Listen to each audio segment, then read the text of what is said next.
ઔરંગાબાદના ખુલદાબાદના મદ્રેસામાં આલિમ બનવા ગયેલા સુરતના ભેસ્તાન વિસ્તારના 16 વર્ષીય તરુણને અને વિદ્યાર્થીઓ દ્વારા માર મારવામાં આવતો હોવાનો વિડીયો સામે આવ્યો છે.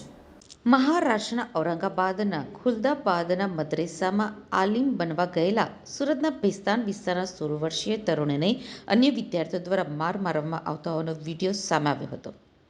ઘડિયાળ ચોરીની શંકામાં તાલિબાની સજા આપવામાં આવી હોવાનું સામે આવ્યું હતું. આ અંગે તરુણના પિતાએ જણાવ્યું હતું કે આ વિડીયો અમને તેના કોઈ મિત્રે ચોરી છુપીથી બનાવીને મોકલ્યો હતો.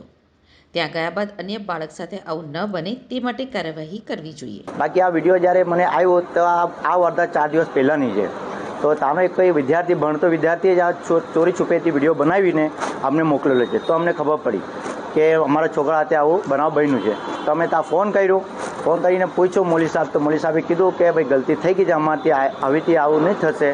એ જે વિદ્યાર્થી મારતા હતા એ તાના જ મૌલવી સાહેબ જે વિદ્યાર્થીને ભણાવે છે એ મૌલવીના આદેશથી છોકરાને માર્યું છે.